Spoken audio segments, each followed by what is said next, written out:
లోకరక్షకుడా నీకు వందనాలు ప్రభా.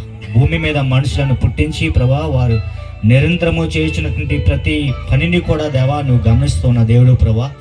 మనుషులు చేసినటువంటి ప్రతి విధమైన పాపాన్ని బట్టి సంతాపపడిన దేవుడు తండ్రి నీకు వందనాలు.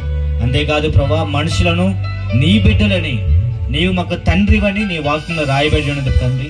ఆ మాటలు బట్టి నీ బిడ్డలమైనటువంటి మేము నశించిపోకుండా, నరకానికి వెళ్లకుండా, మా పాపమును బట్టి మేము చనిపోకుండా, ఆ పాపం నుండి మమ్మల్ని రక్షించడానికి అయ్యా పాపమును తొలగించే పరిష్కార మార్గాన్ని సిలువ రక్తం ద్వారా చూపించడానికి ఈ లోకానికి వచ్చినందుకే నీకు వందనాలు ప్రభా. మనుషులను ప్రాణము పెట్టేటంతగా ప్రేమించిన వ్యక్తిని భూమి మీద కానీ ఎక్కడా కానీ మేము చూడలేము. అలాంటి గొప్ప దేవా నీకు వందనాలు తెలియజేస్తున్నాం తండ్రి. అయ్యా నీ యొక్క పుట్టుక మా అందరికీ ఆశీర్వాదకరము తండ్రి, అది ధన్యకరమైనది ప్రభా. నీకు వందనాలు ప్రభా. అయ్యా నీ నామాన్ని బట్టి, అయ్యా నీవు రక్షకుడిగా పుట్టిన విధానాన్ని బట్టి, నీవు మా కొరకు శిలువలో మరణించినటువంటి ఆ పనిని బట్టి నీకు వందనాలు తెలియజేస్తున్నాం తండ్రి.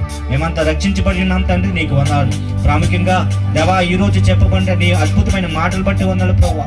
యేసుక్రీస్తు ఎందుకు గొప్పవాడో, ప్రత్యేకమైన వాడో, క్రిస్మస్ అనేది ప్రపంచవ్యాప్తంగా ఏ రకంగా గొప్పదో ప్రభా, నీ సేవకులను నువ్వు నిలబెట్టి మాట్లాడిన అద్భుతమైన మాటలు బట్టి వందనాలు ప్రభా. అయ్యా మాటలు విన్న ప్రతి ఒక్కరూ ప్రభా వాటి గురించి ఆలోచించే మనసును వారి హృదయంలో కల్పించుకునే ప్రార్థిస్తాను తండ్రి. అయ్యా నీవే నిజమైన దేవుడిని, నీ పాద చెంతకు వెతుకున్నట్లుగా, నిన్ను అన్వేషించినట్లుగా అలాంటి పరిస్థితిని మనసును వారి కుటుంబంలో తీసుకురమ్మని మేము ప్రార్థిస్తున్నాం తండ్రి. మీరే గొప్ప కార్యాలు జరిగించమని ప్రార్థిస్తాం తండ్రి. అయ్యా నీవు నీ జీవితాన్ని మా కొరకు త్యాగం చేసిన దేవత దేవుడు ప్రభా. మా కొరకు ప్రాణం పెట్టి నీ రక్తం ద్వారా మా పాపములు, శాపములు, దోషములు, బలహీనతలు, ప్రతి విధమైనటువంటి రోగాలను కడిగిన దేవత దేవుడు అయ్యా నీకు వందనాలు. ప్రాముఖ్యంగా ఈ రోజు ఏర్పాటు చేయబడిన ఈ క్రిస్మస్ ఆరాధన బట్టి నీకు వందనాలు ప్రభా. అయ్యా ఇదిగో నీవు పుట్టిన దినాన్ని మేము జ్ఞాపకం చేసుకుంటూ ఈ సమయంలో కేకులు కూడా మేము కట్ చేస్తున్నాం తండ్రి. అయ్యా